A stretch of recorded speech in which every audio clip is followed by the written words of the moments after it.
And let's go to discussion, to some questions. We will make some rounds of questions, and then I will open to you, because probably you have lots of things to interact and you have a lot of experience to share as well. Daniela, so I will start with you, that you introduce a little bit from what you do at Klabin. And I pick at one point from Jackie that innovation has to be aligned with a strategy with the company. And open innovation has to be aligned in the innovation strategy. So what do you want to do with open innovation? What's the goal? And of course, this defines as well the partnerships. And if you can talk a little bit and tell us about what kind of partnerships do you have, and what do you want with these partnerships as well? Okay, nice to meet you all. Pleasure to be here. My name is Daniela Leal. I'm from Klabin at Innovation Team. At Klabin, we develop open innovation as part of our job. So in this area, we connect to startups. We have some programs in place. One of them is the partnership with Plug and Play with Jackie and her team. We're looking for startups in our programs related to a specific challenge from our company. This challenge can be our R&D challenge. R&D at Klabin is more related to the product that we are working with, packaging precisely, and some other products that we can have from our process. Other things, Klabin is a very big company, so we have a lot of process, a lot of areas, and we basically attend the demands from all the companies. So sometimes we have a project from a mill, for example. Another moment we have a project from a logistic demand, for example. It's very diverse, the types of the challenges that we have. Could you repeat your question? No, and those partnerships, for what do you use, what do you intend with those partnerships? Because you have a certain goal. Okay, thanks. Our goal with the partnership is accelerate the R&D in the first place in the company. So we used to add some challenges to accelerate some things that are in place today in our R&D pipeline. It's one of the purpose.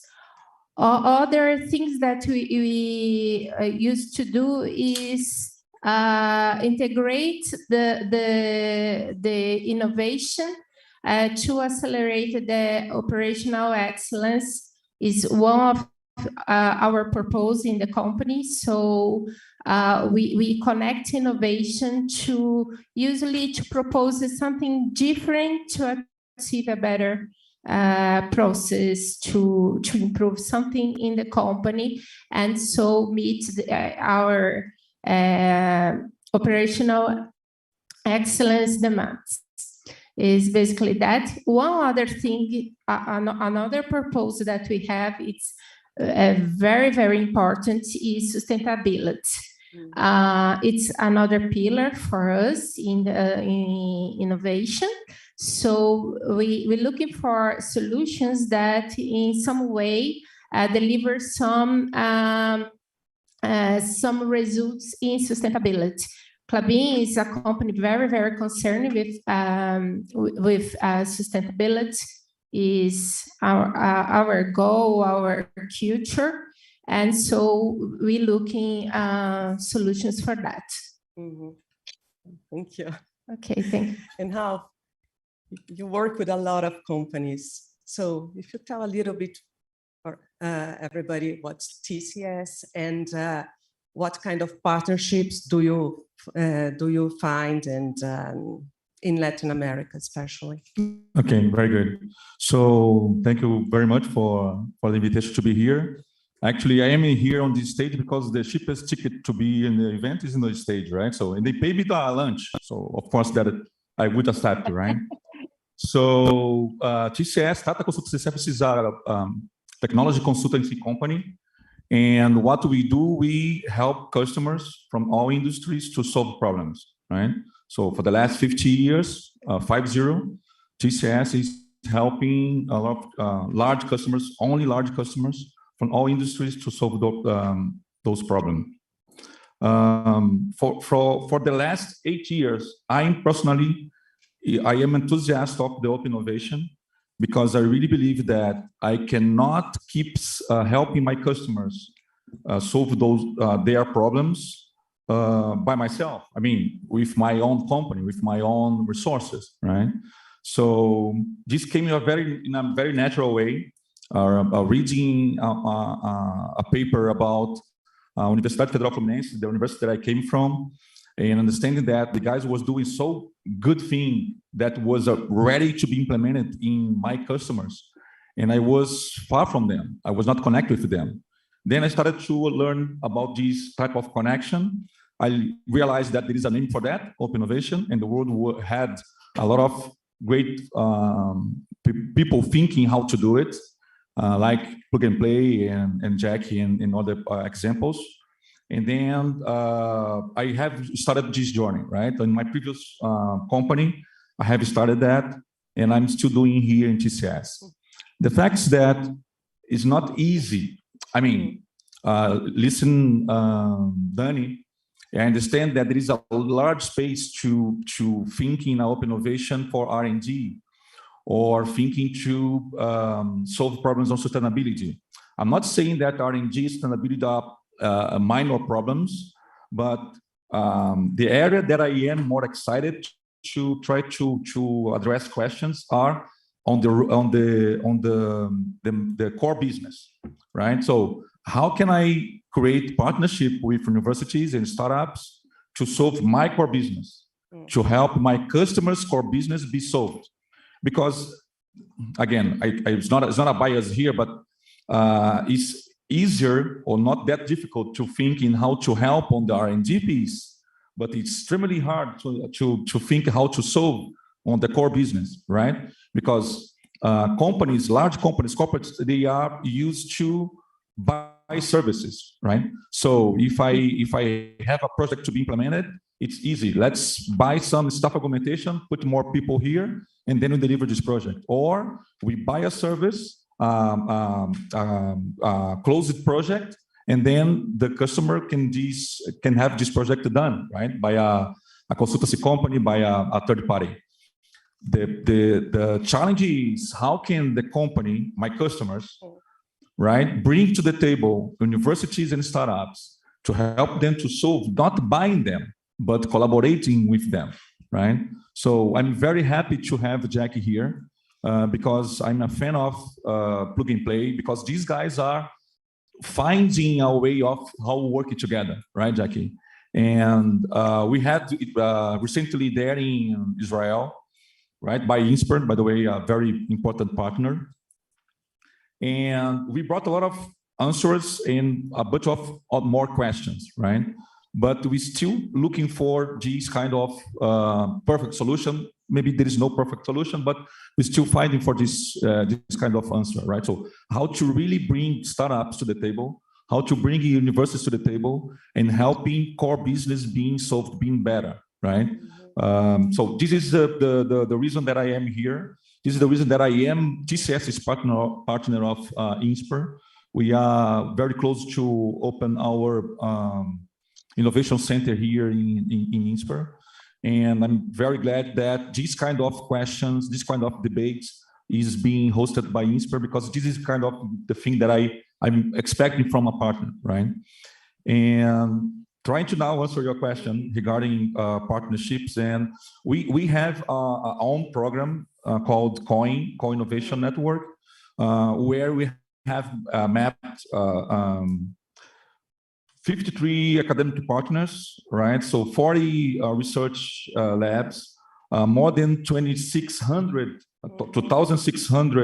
startups. And this is a way that we believe that we can do. But again, even having all these people together, the way that a way to leverage their knowledge, their experience is not there. Maybe we will never find a final answer, but I believe on the process, and the process being nice. Mm-hmm.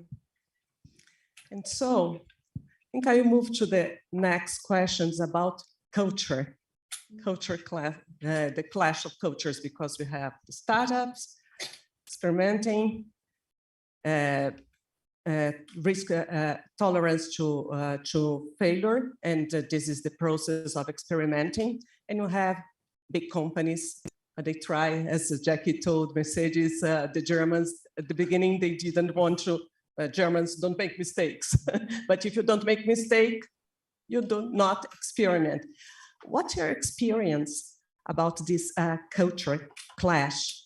If you can, I don't know, I make the question to the panel, and Jackie, maybe we can start with you, and then we go to the panel and we share, because you saw a lot of different bases. And the startups don't understand the big corporations as well. So I think, and thank you, Ralph and Daniela. I think that you point exactly what it is super important. Number one, the reasons why the corporations come here, right, either to make money or reduce cost in a sustainable manner, and to move faster than in-house capabilities, so that you can fill the gaps that you have, drive growth, learn and stay current on emerging trends and technologies, or broaden your M&A strategy to mitigate a little bit risk.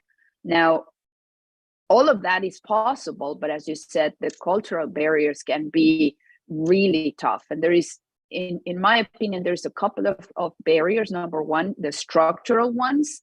And these structural barriers have to do with the processes. I mean, corporations do not have lean processes needed to work with startups, and treat them most of the times like cheap suppliers, with a long procurement process, long NDAs, contracts, and indemnifications that can kill the startup in 2 days. But the part that also is super big is the second is behavioral. And so why should we change the way we are doing things if we are leaders in the market? I mean, I don't have time for that. I don't have time to try new things, etc. So basically you assume, again, as I mentioned, is what brought you here is going to carry you into the future. And so having that assumption is wrong. So consumer behavior changes, etc. So startups understand the corporation, but still they question, and why should you do 25 steps if we can do 3 and get it done? And I guess something that it is really important is there is a misperception of the size of startups. I mean, for Plug and Play, for example, we think a startup, we count them approximately from 2005 to today. So it's approximately 20 years is the gap. And the reason is because we have also large startups. Some corporations simply don't have the stomach to work with the little ones. Usually you use the little ones when you're doing true disruptive innovation, like new materials, new ingredients, new molecules, etc. But then the more mature, like what Ralph was mentioning, to solve core problems, there are some technologies that are really mature. You can use startups that are big, that are funded, that they have paying clients, and you can solve them tomorrow. Usually when you go into the early stage, you have to go a little bit and wait a little bit to co-develop. But that clash of why should I work with startups? Why do we need them? I mean, I can use the same process working with Tata Consulting than working with a startup. That's just the wrong assumption. So we have to modify the processes to work with startups so that we don't kill the startup in the process. They don't have all the resources that Tata, for example, has, or Klabin has, etc. So we have to treat them respectfully as well. Daniela, if you could share some lessons learning about this, because Yeah, sure. Well, Klabin is more than 100-year company. And it's an industrial company, so it's very, how can I say, a conservative company.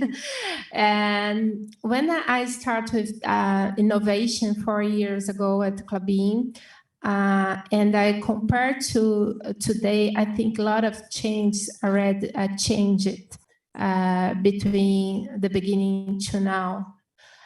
So I recognize it's a lot of things that still need to change.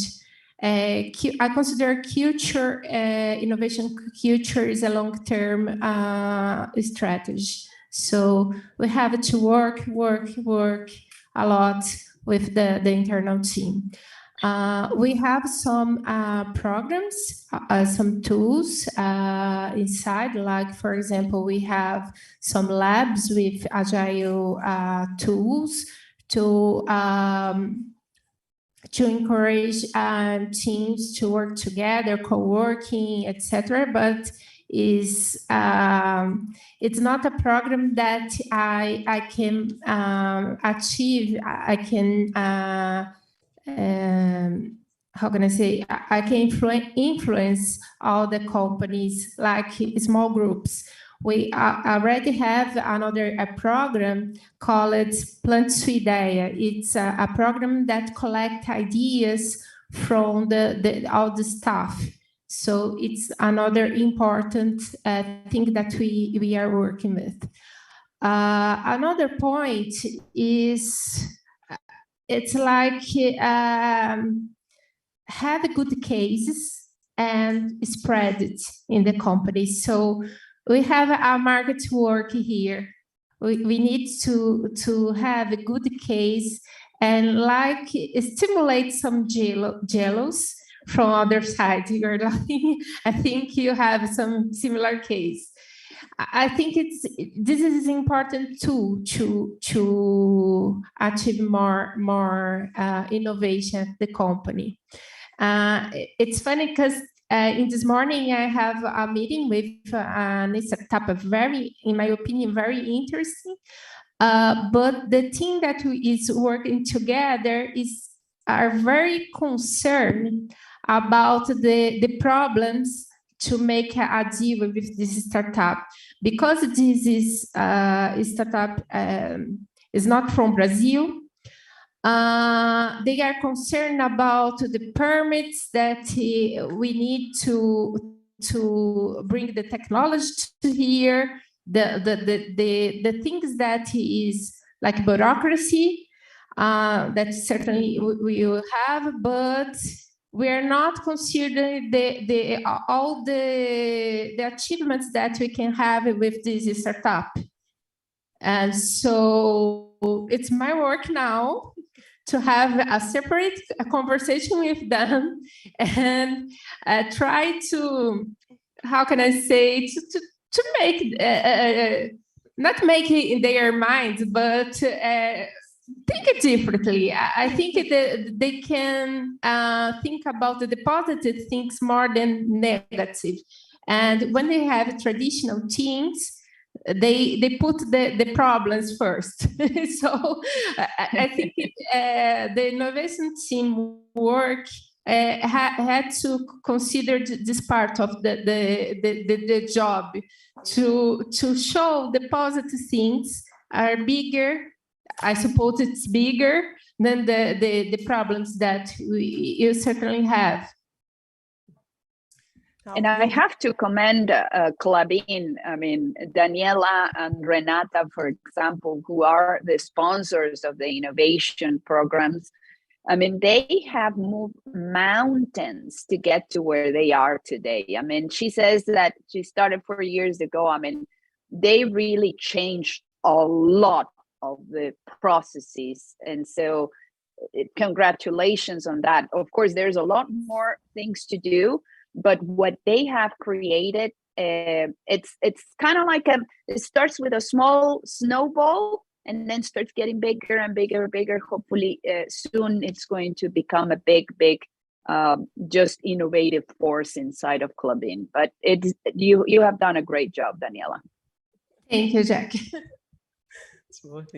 How you have a lot to add, because you were in the position of a startup and you understand also the culture of big companies, and now you have to make this two cultures. Actually, combining. this startup I have created just for that, right? Just to understand better how the entrepreneur thinks, right? So I'm kidding, but you should, Ralph.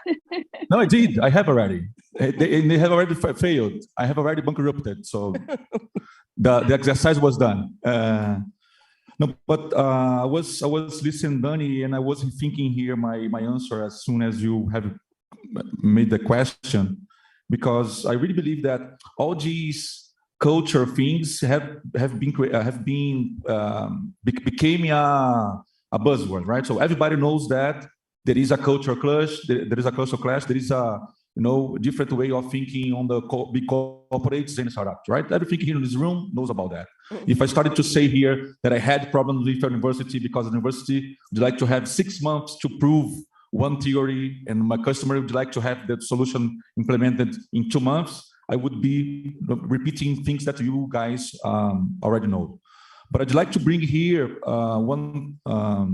a teaser here. I'd like to hear Jack or Dani, if you agree with me, is that of course that the company need to have this innovation culture implemented, need to be there as the company's culture. It's not about IT culture or innovation inside of IT culture. If it's segmented like that, it's already failed, right? So need to be there. This is awful truth, but it's not enough, because there is no way to shape a culture, innovative culture in a company, and have this culture perfect done for the next decades of innovation.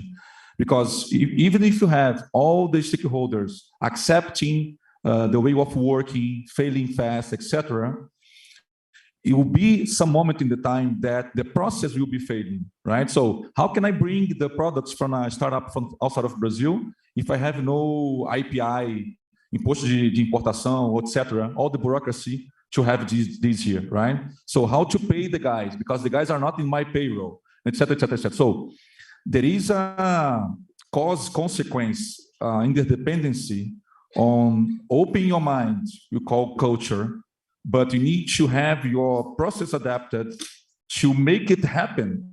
Because if you are accepting the culture or the way of thinking to innovate, but you cannot see results because your processes are not done, right? And you don't see results. Again, if you are seeing results in your R&D piece, it's just because these are R&D piece. But for real business, core business, you cannot do it with open innovation things. So this is my thought about how the culture impacts the innovation journey, but how to make it happen, how to review processes, how to get the results, impacts in a retrofit, right?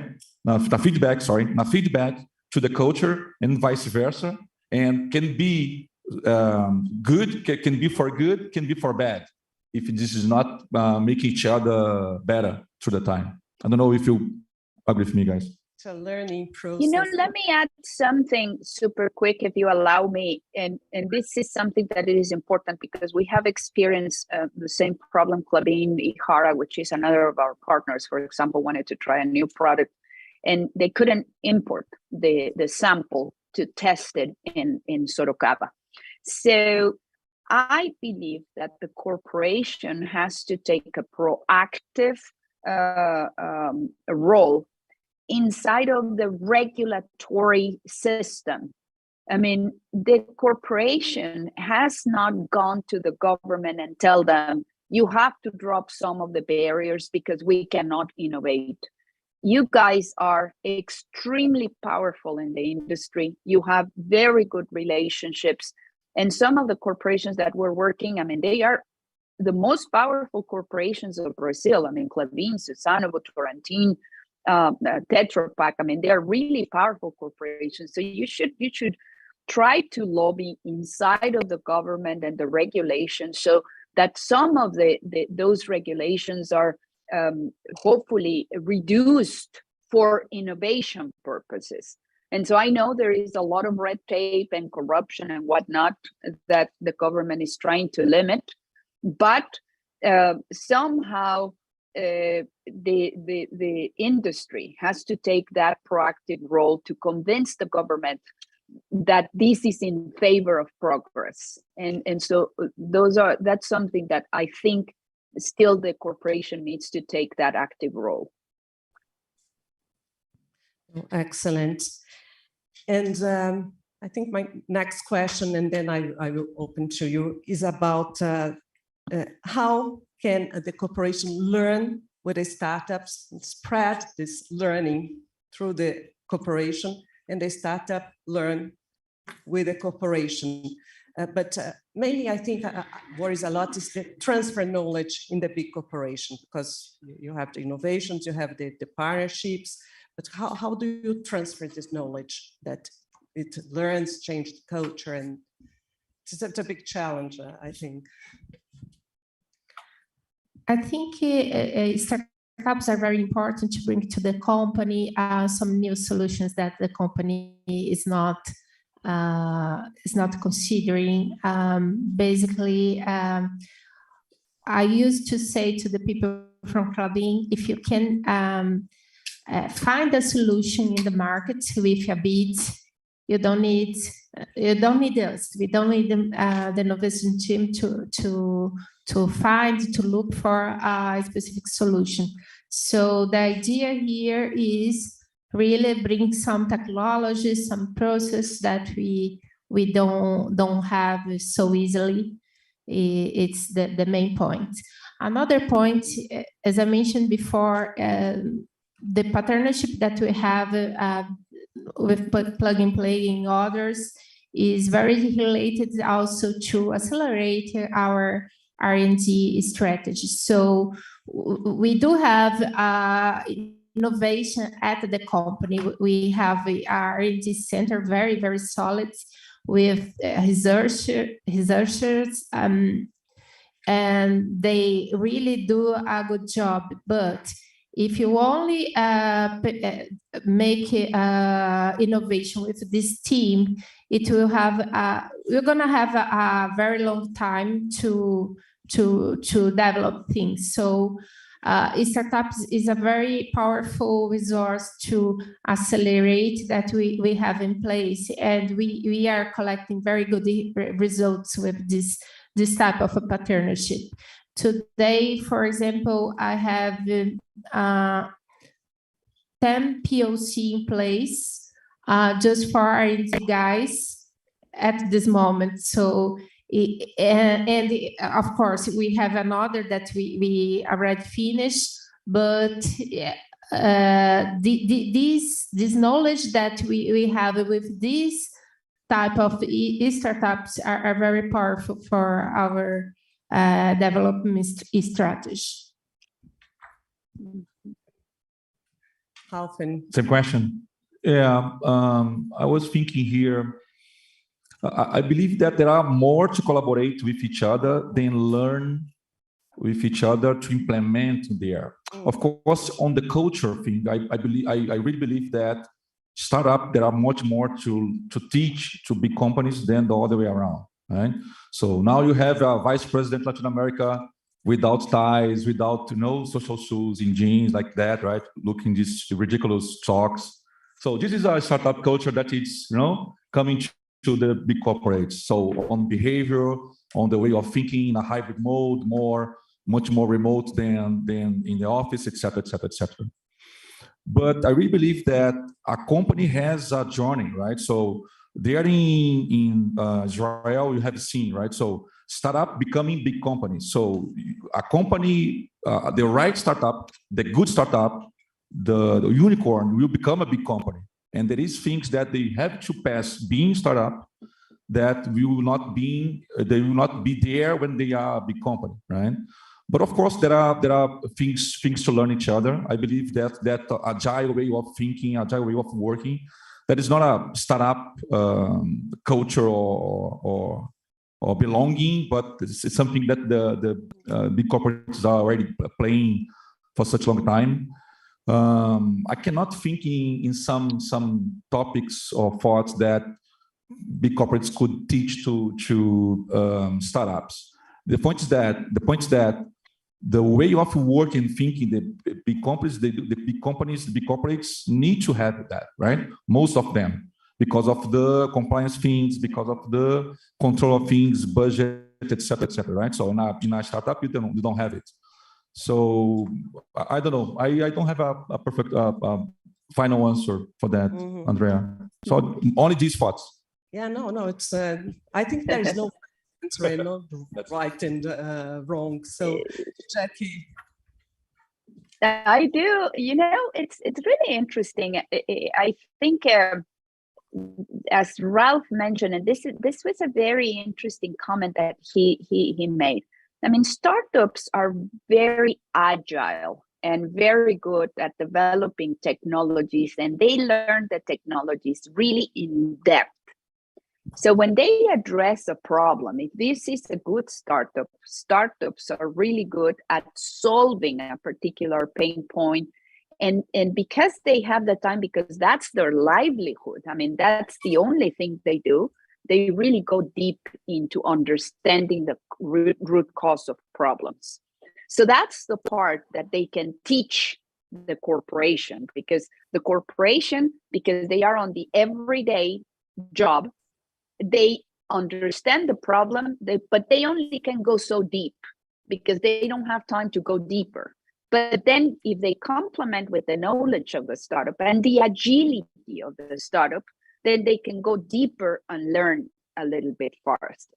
And we have, for example, Daniela mentioned, she has several pilots. I mean, recently, even the Plug and Play team went to do a pilot with them on field with some special equipment that they are going to do. And both were collaborating and looking at how these special technology, I cannot say we're under NDA, but this special technology is going to help them achieve a particular goal. And so they both learned what the startup can learn from the corporation, these use cases. Usually the startup envisions the first use case and then they go and test it. But as they start talking to more corporations and more business units come with other ideas that said, hey, and have you thought about using that particular technology to do this? And that is how they start developing these new versions of the product application, such a way that they can solve even perhaps a bigger problem than what they originally thought. And so this process of iteration that is being enriched by the feedback of the corporation is so valuable to create a rich product, a product that really is going to scale, is super important. Now, the second part that Ralph mentioned that it is super cool, remember that there are these phases where the startup has limited resources. And usually the people that participate in the initial phases of the startup, meaning Series A, possibly Series B, so anywhere under Series B of funding. And so when startups are perhaps 20, 30 people maximum, they have a type of employees. And so the type of founders, the type of people that are forming these startups are warriors, are like the Vikings in their time that they went to conquer other lands. And so they have different set of skills. And those are the skills that we need to adopt from the corporate side. But now, once that this corporation is becoming a big one and needs to scale, which is that jump between Series B to Series C, there is where they need now the talent from a corporate world. And so it's two different cultures. So one is going to go like this, pardon me. And the other, then they are going to start learning, even hiring people that come directly from the industry. Something that it is really interesting. Yesterday, I had here an investor from Mexico, for example, and he was telling me what's the average age of the startup founders. And I said, well, actually, it's close to 40 years old. And the difference is that, for example, here in Silicon Valley, the people that do startups tend to be people that have worked in the industry already. They know the problems in the industry. They come and found startups because they think that they understand perfectly that there was a problem in the industry, they want to solve it. In developing economies, it's exactly the opposite. Majority of the founders of startups are people that are coming right off of college. And so they have to develop that knowledge of the market that the corporation has. And so if we can bring the two worlds together, I think magic happens. And so that's the part that they can learn from each other. Excellent. Yeah. Let me add something. I fully agree with Jackie. I have an example at Klabin about cooperation with the startups. I mentioned before what the Klabin or any other big company can learn from a startup. But in another side, when we talk about a project, we are, for example, given the raw material to the startup to run a pilot, for example. We have also the relationship with the startup that many times this startup doesn't know how a company operates. So it's a very good learning from that. From them also. Oh, excellent. So I still have questions, but I think we're running out of time, and I would probably will have some questions as well. So I'll give the opportunity to you because I think it's important.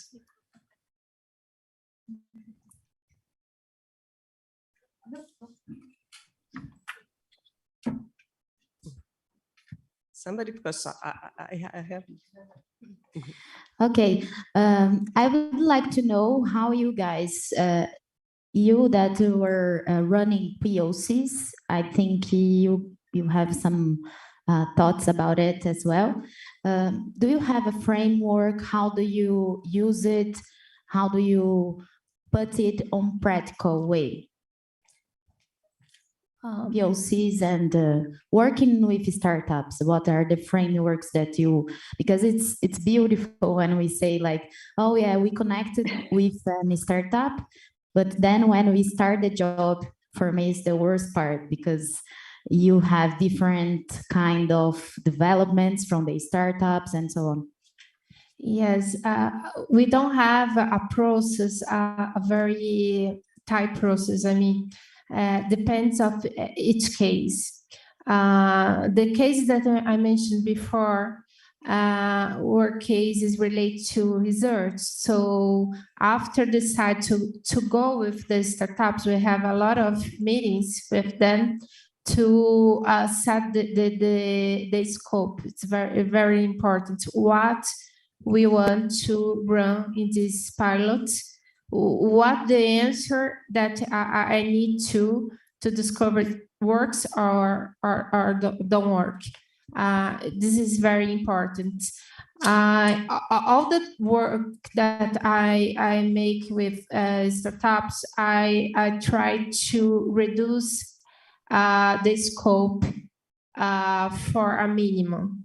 I mean, it's what is relevant to run to have an answer. and don't do more than that. Because after we have this pilot, we need to think about what you do next.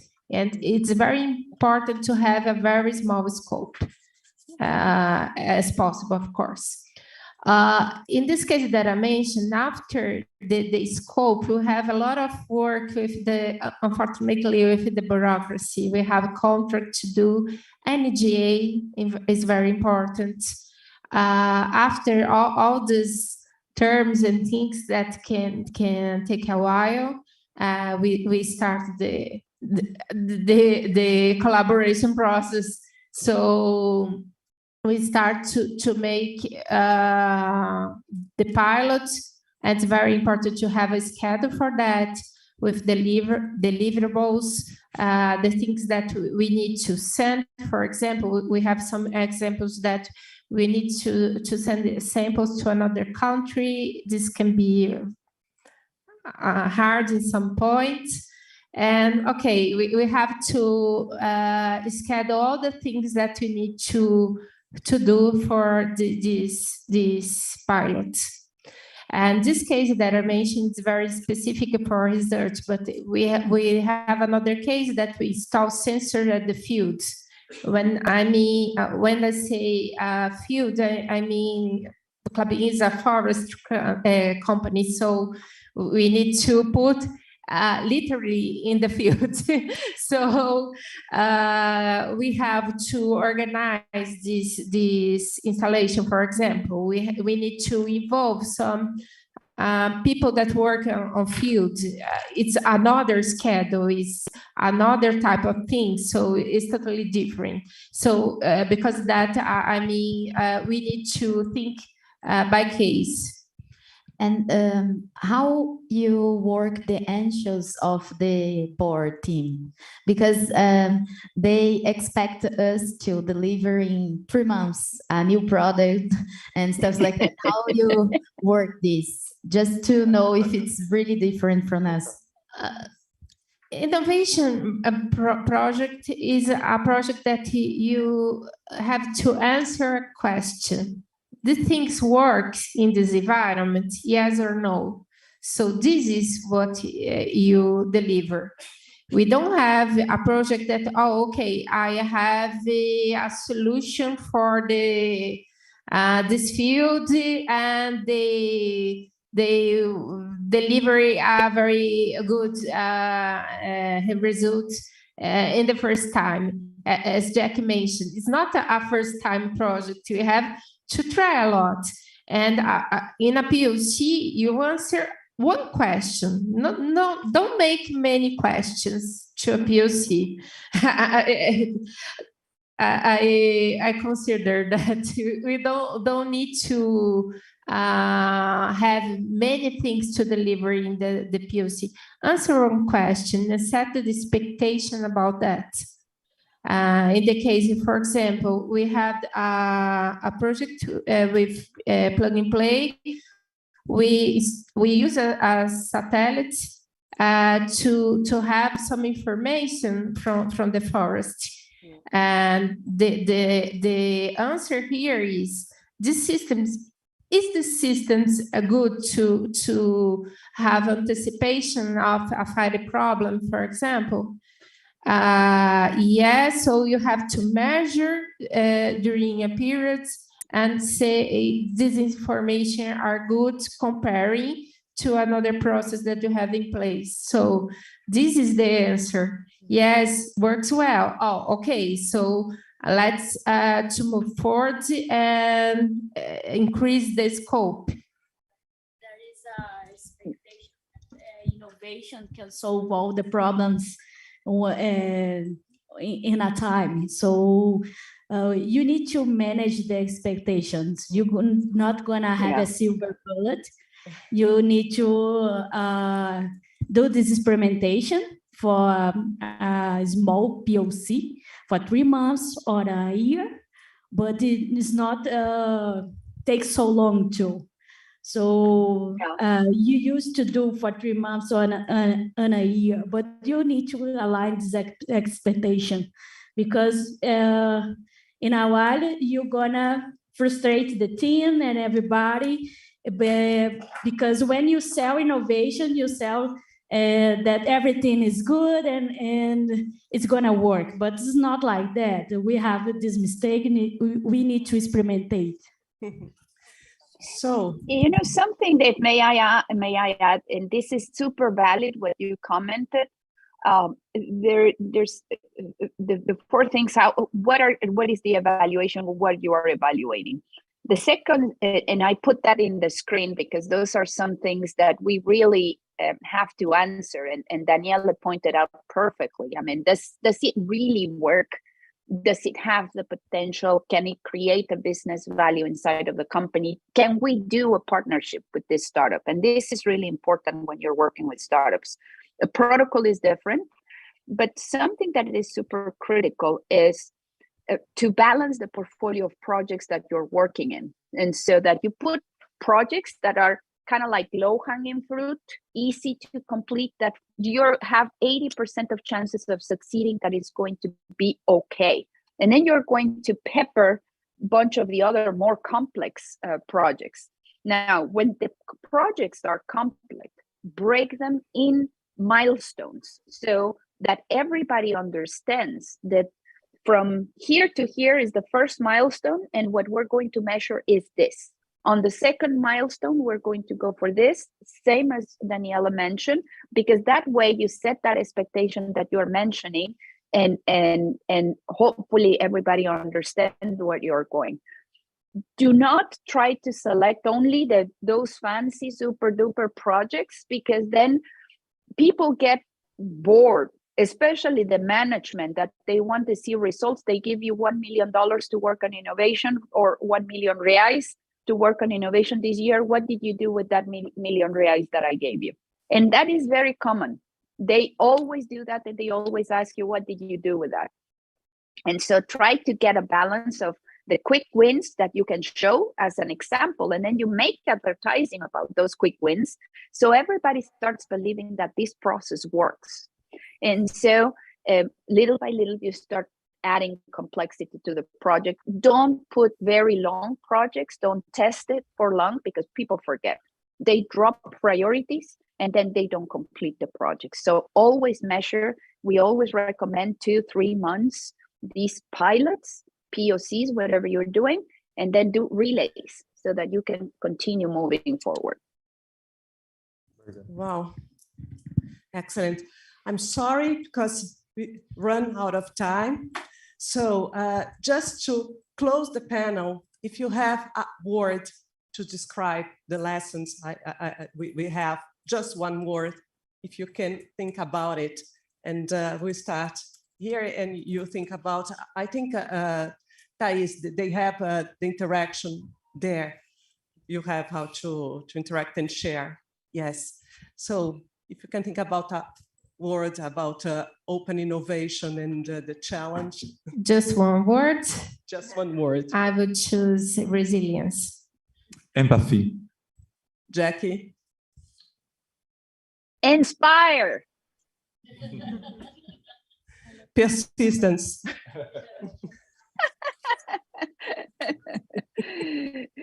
That is awesome. Great seeing you guys. I hope we can see you there in Insper. We have our innovation program with you. So please come and join us. Thank you. So thank you very much. It was a terrific Thank panel. you. Thank you. Muito obrigada. Hasta próxima. Thank you, Jackie. Ciao. Gracias. Fechamos. Eu iria por mais.